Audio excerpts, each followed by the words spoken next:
And let me state very simply that I believe that the Monterey Peninsula Water Management District should be the lead agency in developing a project. I think they are legislative created to provide the right kind of governance, which I strongly believe in, that there needs to be public governance on this.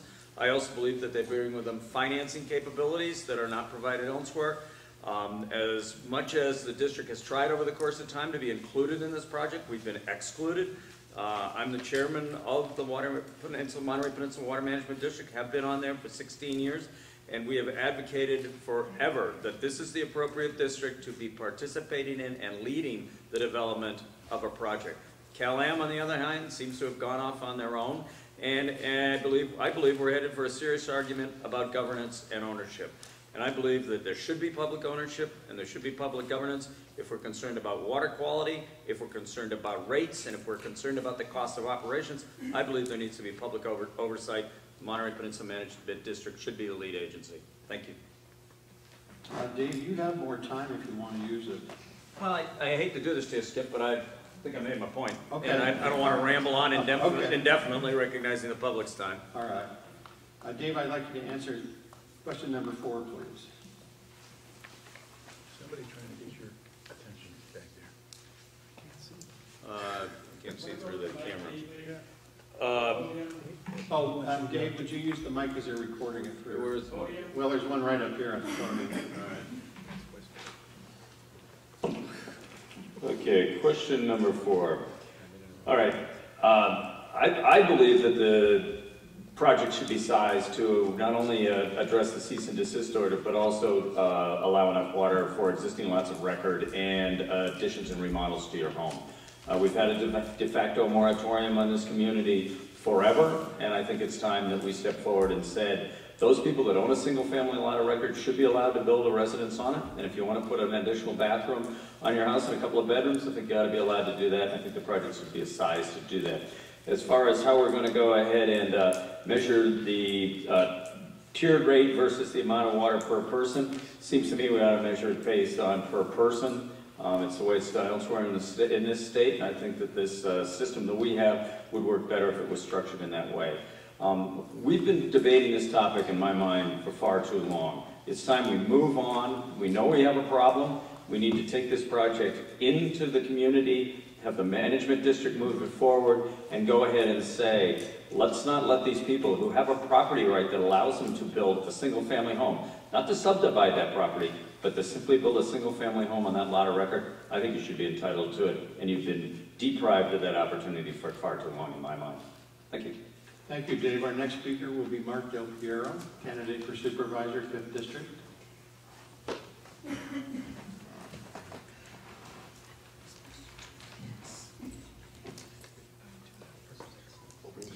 Opening statement, would you start? Yes. Ladies and gentlemen, my name is Mark Del Piero, and I'm running for the 5th Supervisorial District, in part because the Monterey Peninsula Water Management District and the other governmental agencies within the County of Monterey have effectively failed to produce a water supply for the last 20 years. My background is that I'm a water rights attorney. I served for 8 years in the State Water Resources Control Board. Prior to that, I served for 3 terms on the Monterey County Board of Supervisors. I currently am the Chief Counsel for the Mendocino County Russian River Authority, and I provide legal services to a number of other water agencies around the state of California. The question that I chose to answer initially is question number 5. The California American Water Company pulled the plug on the tri-party agreement back in January of this year because I believe, they knew that that project had no water rights. I believe they knew it had no water rights for years. They gave up because it was clear once the Judge Villarreal of the Superior Court overturned the environmental impact report because of its deficiencies, because of its major flaws, and because of the failure of Cal-Am and its partners to do a full alternatives analysis in that environmental impact report, it became very clear that what they had spent $32 million on was not going to go anywhere. And so now the ratepayers on the Monterey Peninsula within the Calam service area will be responsible for paying off that $32 million, yet we will receive not one drop of water from that effort. I'm going to change the format a little bit after these two have talked. I'm going to read the question that I have, because you all have to look down and read it, so we might as well do it all together. Question number 8, Mark. Knowing that the Mayor's Monterey Peninsula Regional Water Authority strongly supports the three-legged stool of which Calam's desalinization project is one of the legs, how do you believe it can produce a fair and objective evaluation of the three competing desalination projects? I don't believe it can, given the current process that's being followed. The law in the state of California is very clear in regards to projects moving forward, and if the representation that is being articulated by at least some of the mayors is that the mayor's committee is attempting to be an honest broker in the process, they need to face the reality that all alternative projects need to be fully and completely evaluated. They need to come to the table without any preconceived preferences. They need to stop negotiating in back rooms with the California American Water Company, and they need to do what is appropriate and necessary to look out after the constituents of the Monterey Peninsula, which is to produce a publicly owned desalination plant that is governed by elected officials and that will be controlled and provide service to us at the least cost possible. I wrote the ordinance in Monterey County that requires public ownership of desalination plants a long time ago. That ordinance is still in full force and effect. I continue to support public ownership, and I think that's the only way that we're going to realize a reduction in our water bills. All right, next we're going to Seaside. Mayor Felix Backhoffner.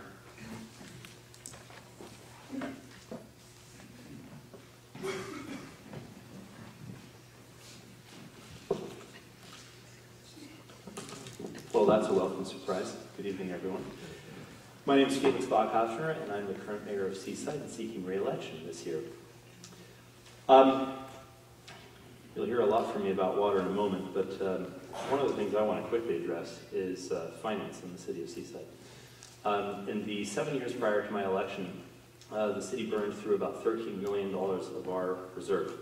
In the 5 years immediately prior to my election, we burned through 11 of those $13 million of reserve accounts. Why is that important in the world of water? Well, it limits our options to participate in a forceful and proactive way in this conversation. Seaside has a long story properly representing water interests in the community. We're the first community on the peninsula to have a water allocation committee. This is to the credit of the many people that I participated in that indirectly as planning commissioner in the mid to late 90s. And Seaside hasn't really gotten its just due for having properly stewarded the water. But we made critical mistakes, and the financial ones are particularly at issue. That reserve was drawn down all the way to $1.2 million, and so we have very little wiggle room with which we can experiment with issues, hire consultants and attorneys and so forth to try and go above and beyond what we've done in the world of water so far. And keep in mind that issue as we discuss water. We've done a good job stewarding this. We were a big proponent behind the mayor's JPA. I think we've done a lot of things that appropriately that haven't been done in the past. In the 20 years that I've been here, we've lost just about every battle on water. Now we're making some progress, but the city of Seaside in and of itself has financial constraints that it wouldn't have had had finance properly been attended to. And now I'm picking my own question? Yes. Okay. So I'm picking question number 3, and that is, if a public agency supplies water for 85% of the people in the United States, what do you believe prevents a local public agency from doing the job here on the Monterey Peninsula? And it boils down to simply this: guts. Cities need to have guts to do that. And part of what gives you the guts to do that is having a $13 million reserve. If you've blown through your reserve, it becomes very difficult to take what could become an unpopular opinion, an unpopular position. I think that this question of public ownership is critical. I mean, in the communities where it's done, Water rates are lower than in the communities where public ownership is not an issue. So this is actually something that I've been promoting behind the scenes in Seaside, and with, unfortunately, little traction. So I'm going to say this. Tell all of your friends to vote for me for re-election, because with a mandate stronger than 21 votes being returned to office, I think the message will be Bachhoffner is doing something right in the city of Seaside. You'll hear a lot from me about water over the upcoming 6-7 weeks. And return to office with a strong mandate. Maybe I'll finally get some traction with our staff and with the council on this question of should we at least investigate the idea of public ownership of water. I'm particularly proud of my colleague Carmelita Garcia in Pacific Grove for investigating at least one option which could possibly lead to public ownership. I haven't had yet the strength in Seaside to force that discussion. I'm hoping to bring that to the table in the very near future. We have little time here, but I'm happy to talk with any and all of you afterwards on this topic in particular, because I think it's a very critical one. My question is number 11. How do you believe that the 10-month delay the PUC recently imposed on the water supply project proposed by Cal-Am will affect the chances of the Pacific Grove or Deepwater project, and which will be the one that will provide the desalinated water that we need? Well, I do think that it levels the playing field. I think this is something that could be very good for these other two projects. But that being said, you know, there's been some discussion by Mark, for example, this evening about you know, the mayor's JPA being potentially over-involved in the Cal-Am project. That's not something that I'm seeing. I think the mayors have very, very clearly expressed a desire to make sure that all of these projects get vetted. And frankly, if somebody else comes up with something that might even be better, I'd be happy to look at that too. Now, the reality, of course, is that Cal-Am probably is a step or two ahead of some of these other projects. But those of you that may not pay close attention to what the mayor's JPA is doing on this issue, we received yesterday finally a report from our technical advisory committee that indicates that the Cal-Am project actually has potentially greater risks than some of these competing projects. That was of great interest to me. You know, there are risks in the Cal-Am project that were brought to the fore that haven't been discussed in the other projects. Now, it's fair, of course, to also say that the other projects are a little bit further behind. So as these projects get vetted properly and completely, then we may decide or may uncover that, yes, there is a greater chance of litigation risk with some of these other projects than with Cal-Am, although right now Cal-Am is the project that has the highest exposure to litigation risk, according to our TAC committee's report. And the other projects may end up having other risks more clearly associated with them. But right now, it looks like the other two projects have potentially less risks associated with them than the Cal-Am project does. So I think that was good information. Thank you, Felix. Thank you. Next up, Ralph Rubio, who's a candidate for mayor of Seaside.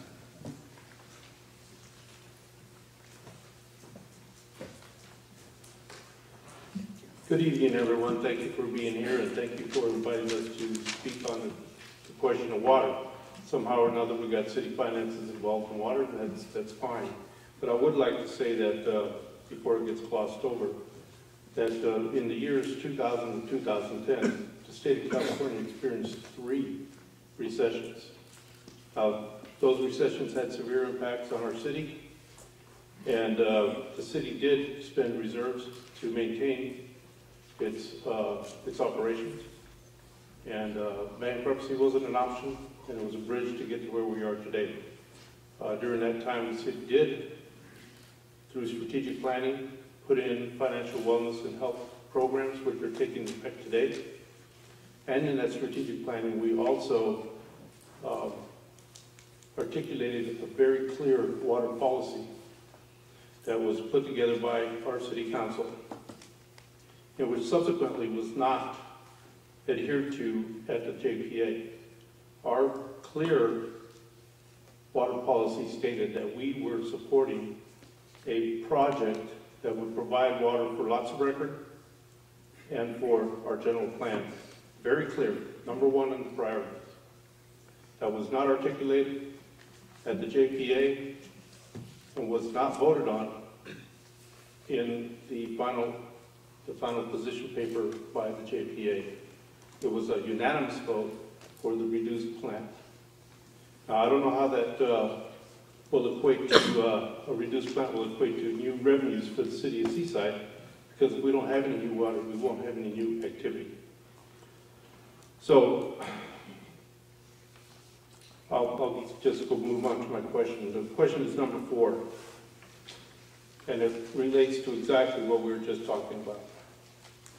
The need in Seaside, which is a little bit different than the rest of the peninsula. We need lots of record, and we need the general plan to be fulfilled. That is our opportunity. The economic development and vitality of the city of Seaside is dependent on that water.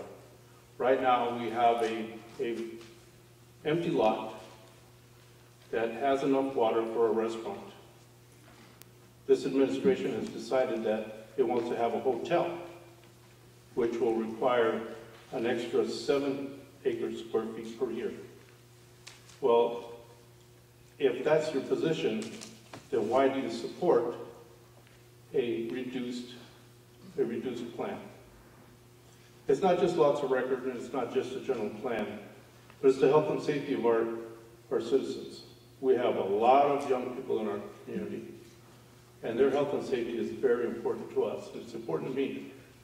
And without the proper water to live decently, their health and safety will be at risk, as every other individual in this peninsula.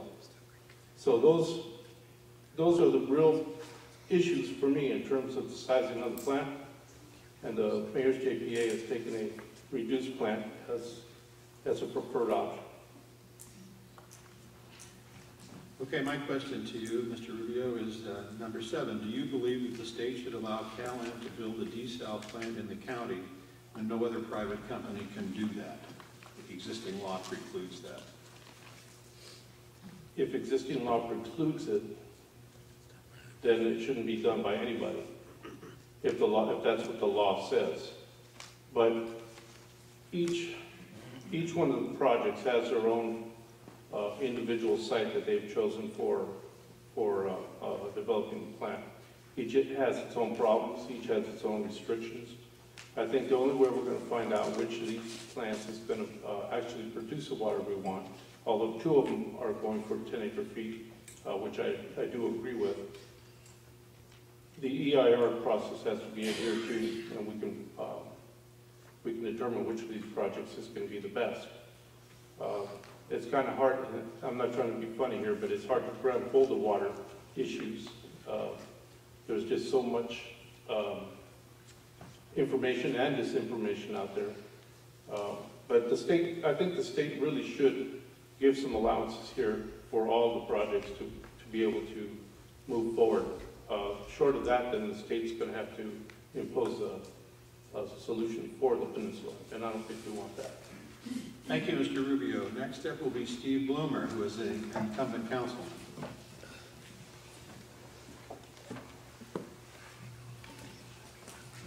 Do we have water?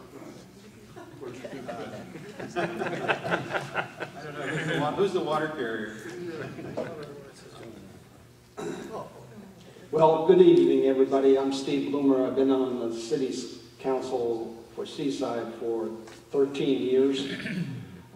I've been there since '99 when Helen Rucker stepped down. And I just would like to say that I've had a great time working with all the previous council members and mayors, and I would like to continue to work for them in the future. My concept is teamwork. I believe that the only way we're going to accomplish anything is with teamwork, and the water issues will take teamwork, believe me. And that's basically my opening statement. All right, which question did you select? Well, I picked number 2.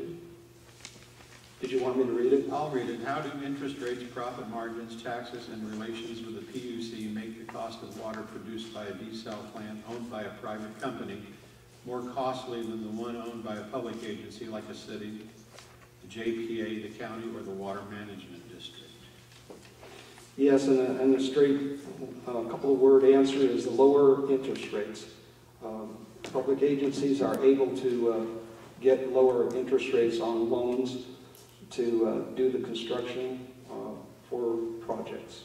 And briefly, that's about it. You'll find, folks, that I don't like to stand up here and talk all night. So we've got a lot of candidates to go through, and I'll be brief.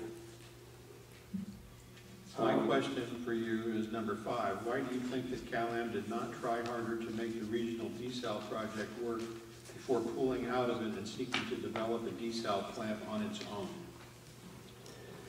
own? Well, I think it didn't want to have to deal with all the political things that were going on. All the other issues that were out there that were brought up publicly. I think basically that's why they pulled out of that one. Thanks. Okay, thank you, Mr. Bloomer. Next up will be Ian Oglesby, also an incumbent on the Seaside City Council.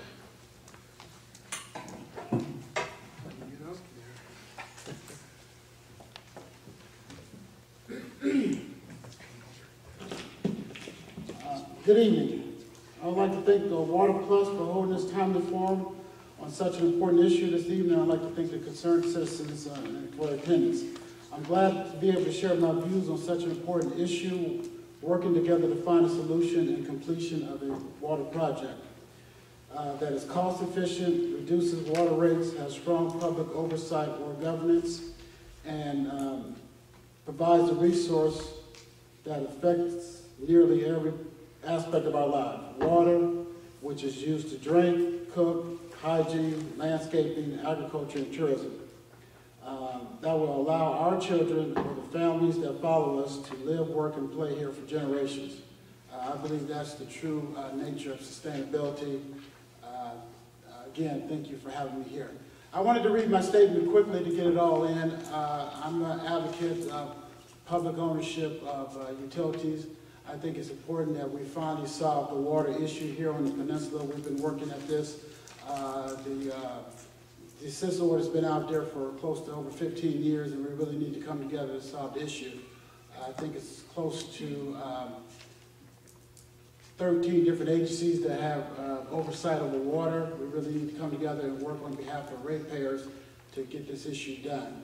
I think the majority of the legs of the stool are out there, but I believe all the alternatives should receive a full and fair hearing and an open process to see which one's the best. Thank you. Which question have you selected? I have to select number 2. Is that okay? Sure. Okay. All right. I selected number 2 because, again, I believe in public ownership is best. I believe it helps to control the rates for the ratepayers.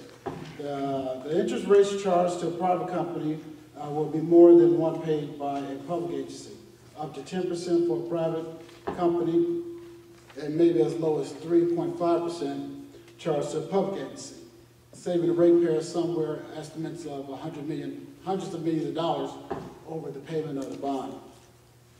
Private companies' priorities is to make monies for their shareholders, and that may not be in the best interest of the ratepayers.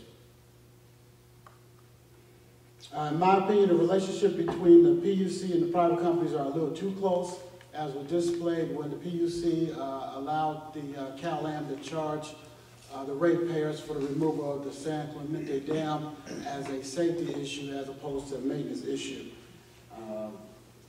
When we pay the cost of the infrastructure, we pay the cost on the borrowed money, the interest, and then we pay for a guaranteed profit to Cal-Am, and that's required by the PUC. So that's why I'm in full support of public ownership. Thank you. My question for you is number 11. How do you believe that the 10-month delay that PUC recently imposed on the water supply project proposed by Cal-Am will affect the chances that Pacific Grove or Deepwater Desal project will be the one that provides the desalinated water we need? Well, hopefully it will give more time for the public process and public participation and a more transparent process. And the best alternative is, again, to come forward for a full and fair hearing. resulting in the most effective and efficient solution that reduces the cost of water to the ratepayers and results in a strong public oversight or governance. One that provides safe and affordable water for our future opportunities and growth needs, lots of records, and that will, in the end, provide water for our kids and our families that come after we leave here.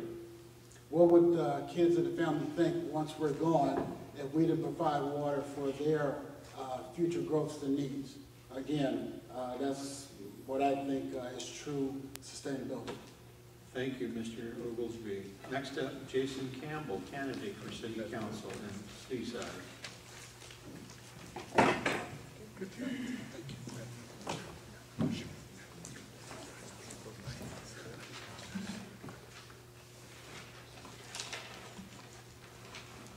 Thank you for inviting us here tonight. My name is Jason Campbell. I'm running for Seaside City Council. I've owned a home and lived in Seaside for 12 years. Before that, I lived in New Monterey. I've been married for 16 years, and for 18 years, I've run my own landscape contracting business. Water issues are clearly a very important topic for the entire community, but personally, as a landscape contractor, I have a little extra interest in it. Of course, landscapes are the first thing to be cut when water runs out, but also Seaside itself has a really unique position in the whole water scheme of things.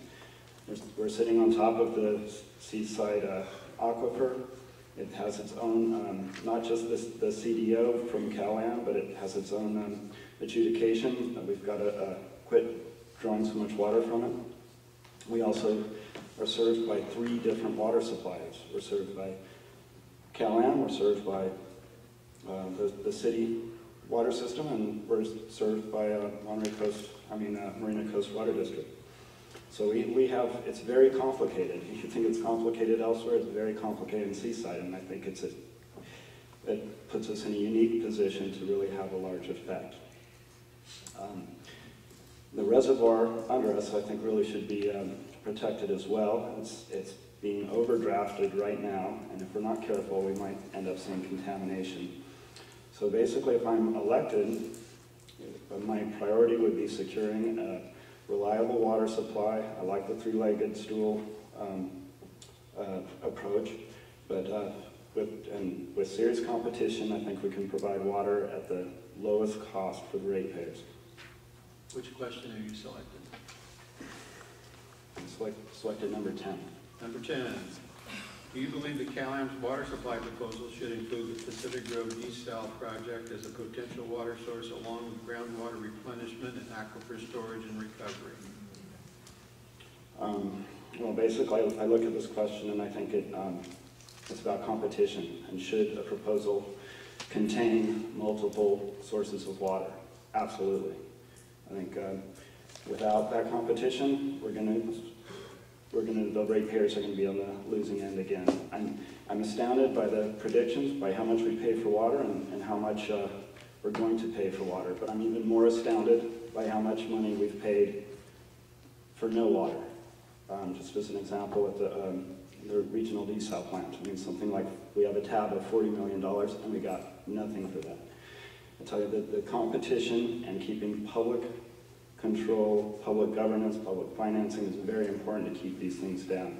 Now what are we looking at? A surcharge of 99, let's just say 100 million. And there's no guarantee that it'll provide any water for us. No. And if the past is any record, there's a good chance we might not get any water. I mean, already they're having problems, identified pitfalls with the EIR, water rights, the technology is unproven. It doesn't look good, and we need more competitive. And I have to say, I applaud Pacific Grove for being proactive and finding a competing solution so that we're not basically stuck paying the bill again. My question to you, Mr. Campbell, is number 1. As an elected official, what could you do to help resolve our local water problems?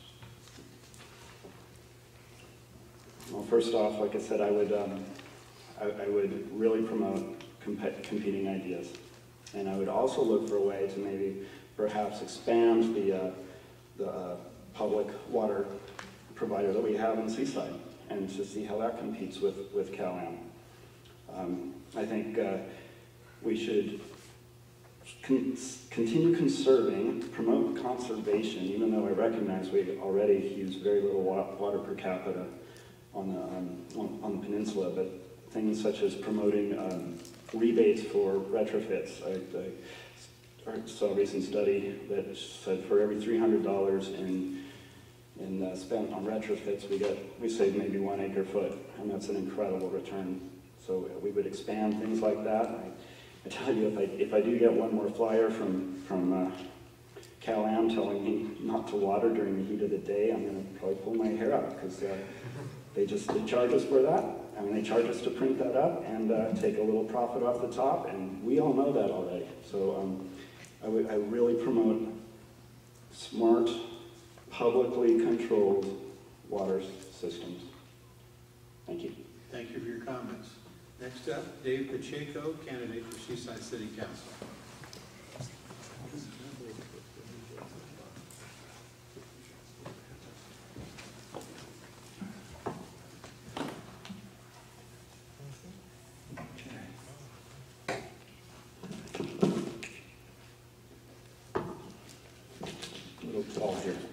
My name is Dave Pacheco. I'm a candidate for City Council. I would like to thank the WaterPLus for hosting the event. I'm a lifelong resident of Seaside. I worked for the city for 35 years. I understand the internal and the external operations of the city of Seaside. I will bring a common sense approach to Seaside city government and an open-minded atmosphere to create positive and outstanding ideas. I'm the only candidate, I believe, that has a website and a Facebook page for open communications to the general public. So that means you can reach me at any time, any place, because my answers will be there. And ask questions as well. I believe public ownership of water is very much worth considering, but it appears public-private ownership is the most likely opportunity to benefit the ratepayer. Unfortunately, lack of decisions, poor leadership, and cooperation among all parties has created a deadline that negatively impacts all the ratepayers. I believe we need to work as a team with a positive attitude and an open mind to help the process of resolving water issues in Seaside and the ratepayer. Which question have you selected? Let's go with number one. Number one. Okay, good. We'll find out.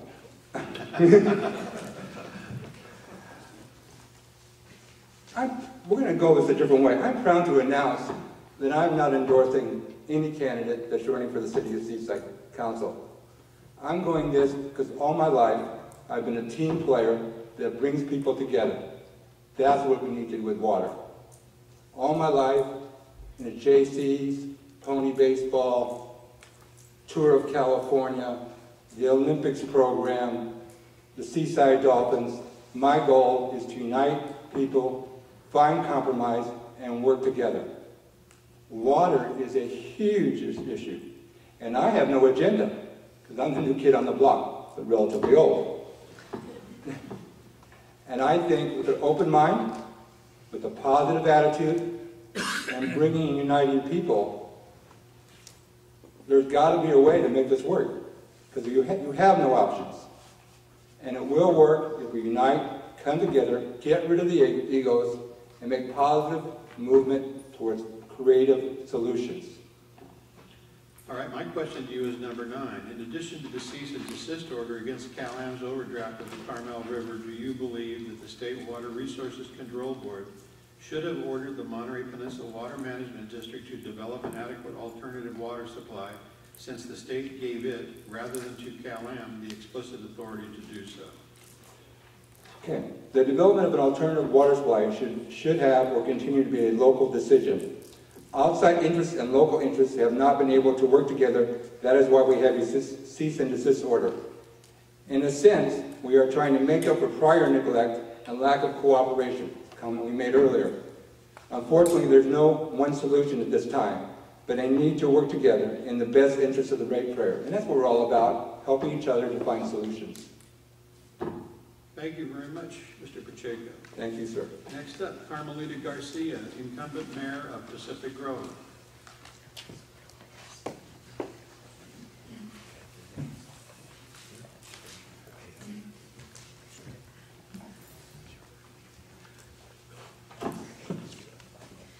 Thank you and good evening. Thank you to WaterPLus and everyone who helped to coordinate this event tonight. So my name is Carmelita Garcia. I'm seeking re-election as mayor for the city of Pacific Grove. I was elected to the city council in 2008 and appointed to the mayor position in 2009. I ran in 2010 because these are two-year seats and was elected as mayor. I was born in Carmel, and I've been here on the peninsula all of my life, making Pacific Grove my home for the past 20 years. Water has everything to do with our economy. It impacts jobs, and without water and the direction that we're going in now, it's going to impede any creation of jobs.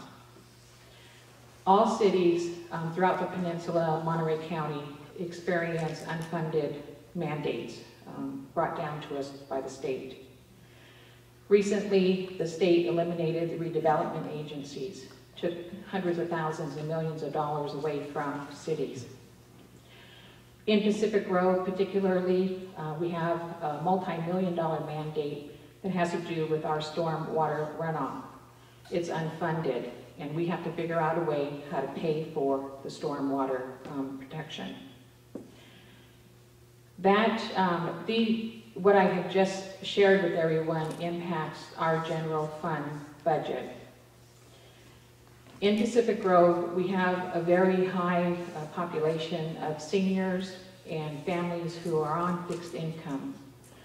What I don't want to see happen, but we are going down that road right now, is for these families, these people, to have to make a choice between paying their water bill or buying food, picking up their prescriptions, and what have you. In other words, going without in order to pay a water bill. In Pacific Grove, our golf course is one of two that is still on potable water. Over the past 3 years, through water conservation, our city has been able to save 23 acre-feet of water. However, in the past 3 months, because of rate increases, we have experienced a 60% increase in our water bill at the golf course. Pacific Grove cannot afford this simply because the golf course is one of the major revenue sources for our general fund. This will kill us, literally. The question that I picked was number 8. Knowing that the Mayor's Monterey Peninsula Regional Water Authority strongly supports the three-legged stool, of which CalAM's desal project is one of the legs, how do you believe it can produce a fair and objective evaluation of the 3 competing desal projects? Thank you. So the Water Authority JPA last night, as a matter of fact, at a special meeting, received the unscientific analysis of the Technical Advisory Committee. They had worked on this analysis since April, and it was quite a victory to have it presented to us and have those results made public. As a result of the analysis and the process by which each project was evaluated, CalAM did come out as the project with the most risk, deep water desal second with lower risk, and the People's Project came out on top with the fewer risk of the other 2. SPI, which is a private consultant, the Water Authority JPA hired to evaluate all 3 projects. An RFP was sent out and their proposal was reviewed by the full Water Authority JPA and approved. Last night there was an initial scoping and constraints analysis presented to us, and this very initial analysis was to determine whether or not one of these 3 competing projects did not have enough to go forward. And I'm glad to report, and I think this really demonstrates some very good objectivity, all 3 projects have been deemed appropriate to move forward into the very thorough and long-term analysis that this company will be conducting. I support public ownership. Pacific Road decided to become a public agency in order to try and bring about a public water source supply. I support the aquifer storage recovery program, the groundwater replenishment, and I also support the idea behind the original regional desalination project, where the final EIR talked about 2 phases. The first phase, and I think the most critical, is the replacement of the water being taken from the Carmel River. And phase 2 was the water that would be proposed for future growth. I support water for reasonable growth. It's absolutely critical to all of our communities, again, for the reasons that I cited earlier, for the unmanned mandates coming down with no money to help us support them, as well as the elimination of the redevelopment agencies. And I would also like to take a moment just to acknowledge the County of Monterey. They did approve to have Supervisor Potter as a representative to serve on the Water Authority JPA, and he will be representing the unincorporated areas, which is about 34% of ratepayers. So I'm very glad that the county stepped up to the plate on that issue. Thank you. Thank you, Carmelita. Now, question, one question. Oh, your question. My question. I'm taking a long time. Question number 6.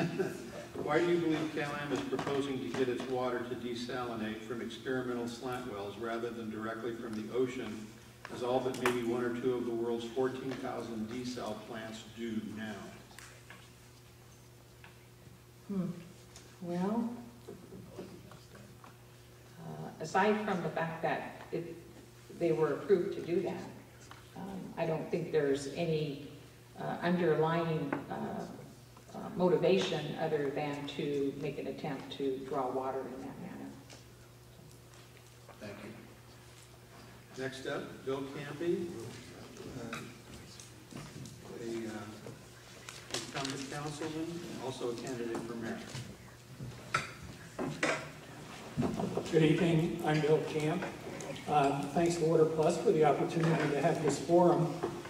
My early experience in water on the peninsula came back in 2003, 2004 when we had a home remodel project, and we found ourselves on Pacific Road's water wait list along with 42 other projects.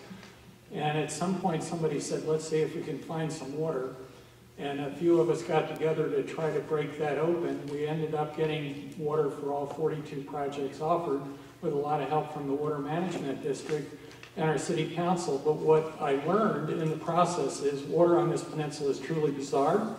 And it's a challenge. I was not eager to get drugged back into this briar patch, but we're all in it whether we want to be or not. To me, there are 3 principles that are very much at the heart of what we're going to find as a solution. And one is that our governance and management approach really needs to represent all of the ratepayers on the peninsula, including the county. So I'm delighted to see that the county is now a part of this. I think that's a real step forward. The Water Management District could also clearly play a role and potentially end up playing the primary role in representing all the ratepayers. By the way, they have an elected body that already does that, and I think that's important for some of the things we want to do. I'm very much a believer that we need to consider all viable projects. We have 3 proposals in front of us right now that should continue. The indicators are on a number of fronts that no one project at this point is truly ready to go as is. And who knows, we may even get a mix and match or new entries into the process that can help us solve the problem. In terms of the public-private ownership topic, we will have, I believe, a court decision coming up in October, which may give us a lot of clarity, or it may open up new arguments. The preference would certainly be public ownership, and I hope that Cal-Am can engage in a dialogue around that. To me, this is not a battle we should be fighting. It's much more important to have water than to have that particular battleship advocating public ownership. But we'll see what the courts tell us on that. Which question have you selected? I would like to talk about question number 8 also, and I'm going to talk about it in a slightly different way. And the fundamental question in 8 is, how do you think any group can find an objective analysis for the current opportunities we have in water?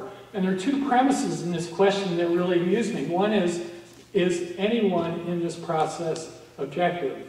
And I think there's a real question about that. We all end up with some bias, and that's a fact of life. The other one is, should we find that magic person who truly is objective? Will they be perceived that way and their thoughts accepted? We're going to have a lot of arm wrestling through this process. This is why we have to get all the ratepayers represented around the table. We've got to get a lot of ideas on the table, and we have to thrash them through. It's not going to be pretty, and I believe that ultimately that's what we're going to have to see. Now, the one thing on public-private, I want to take a moment to dive into that. The cost of capital is often talked about as the key issue on public-private, 3.6 versus 3.8%, and that is important. What strikes me on public-private, and this is where I think we need the analysis, we have projects that have 4-to-1 cost differences, and we've got to understand those differences, because the fundamental equation for a public company in the public utilities arena is big assets equal big profits.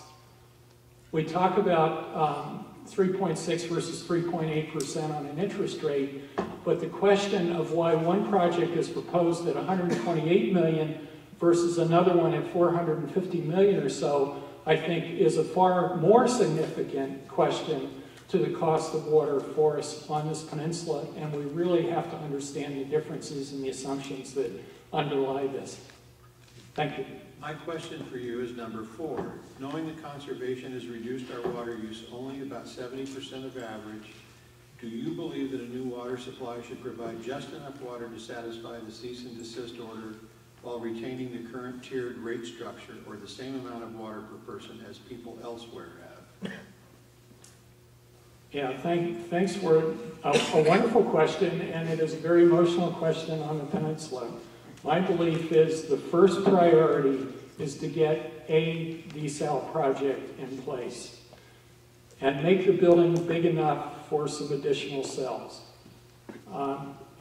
If we reduce the legal contention by doing replacement water only, and we believe that's viable, we ought to do that. Once the facility is in place, it becomes much simpler to add for locks of record or other things. We do absolutely know that lack of water on this peninsula is constraining our residents from things that they would like to do, and it's very seriously constraining our businesses from things they need to do to be healthy and vibrant businesses. Ultimately, we do have to find, I believe, ways to supplement the water that we have today, but we first need to get a project in place. Thank you. Thank you, Bill. Next up is Dan Miller, an incumbent councilman